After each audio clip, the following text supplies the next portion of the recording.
South Africans are reflecting on the huge legacy of Mangosuthu Buthelezi, umntwana wakwaPhindangene. Tributes are pouring in for the 95-year-old leader who left an indelible mark on the country's political landscape. He founded iNCA Freedom Party to rival the ANC, particularly in KwaZulu-Natal. Sakhile Hadebe is joining us this afternoon from the School of Politics at the University of KwaZulu-Natal. Sakhile, good afternoon. Thanks for joining us this afternoon here on eNCA. I've seen some commentators in reflecting as the country is presently doing about Buthelezi's legacy. They say, among other things, it was also quite complex.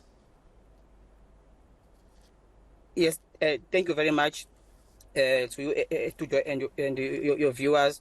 Indeed, it's a remarkable day, so to speak, and I think I've also characterized Chief Buthelezi as a very complex character, so to speak, and I would rather refer to him as Chief Buthelezi as opposed to Umntwana or the Prince. It is because of that character which is multidimensional. For example, who is Chief Buthelezi, so to speak? If you talk about Chief Buthelezi, are you talking about Chief Buthelezi, the traditional Prime Minister of the Zulu monarchy? Or you're talking about Chief Buthelezi, the chief of the Buthelezi clan? Or you are talking about Chief Buthelezi as the founder of the IFP and so as the politician? Or you are talking about the Chief Buthelezi as a statesman just after Mandela? So he is complex, I agree. And if you want to look or zoom into his legacy, you must understand that he is multi-dimensional and also complex and also controversial. I can zoom into that if you want me to go there, but he is quite controversial. Yeah, I mean, if you talk about some of the controversies, as you say, I would like you to deal with that as well. I mean, on many occasions, he also expressed his condemnation of violence. And during the anti-apartheid struggle, for example, after the formation of the United Democratic Front, UDF, there was a lot of violence and the hands pointing at the IFP as being a perpetrator as well. And he was at the helm of the party at the time. Thank you. Yeah. So, as already alluded, that he was quite a controversial character. When we speak on that period, you will recall that Chief Buthelezi, at some point in time, during the 70s, he was once the member of the ANC Youth League, by implication, the member of the ANC. The ANC at that time, it was fighting apartheid government or apartheid regime. So it meant that he was an anti-apartheid activist in the 70s, together with the Tambos and the rest. And we know the history of the formation of the iNCA then, and then there was a fallout of relations between him and the leadership of the ANC at that time. And then as the time goes by, we saw Chief Buthelezi and his iNCA being a collaborator of with the apartheid regime.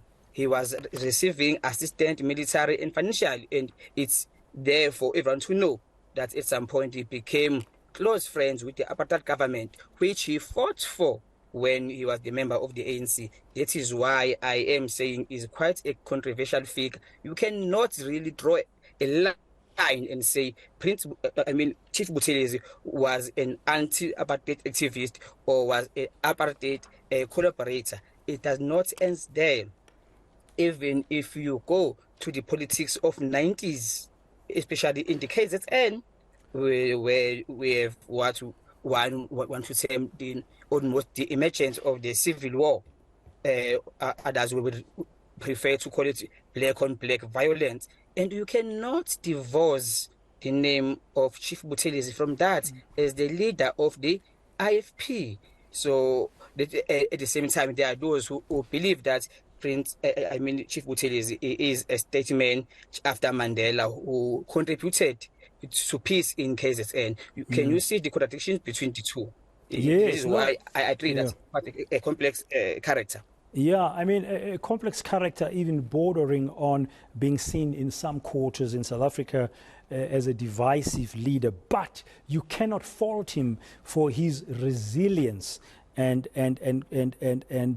involvement in helping us forge South Africa, because he came in right at the end in 1994 to participate in our first multi-party democracy. We will all remember the ballot papers had been printed months before of the parties would take part, but he joined later. That the IFP sticker was at the bottom of the 1994 ballot paper. Physically, they had to put the sticker at the polling stations.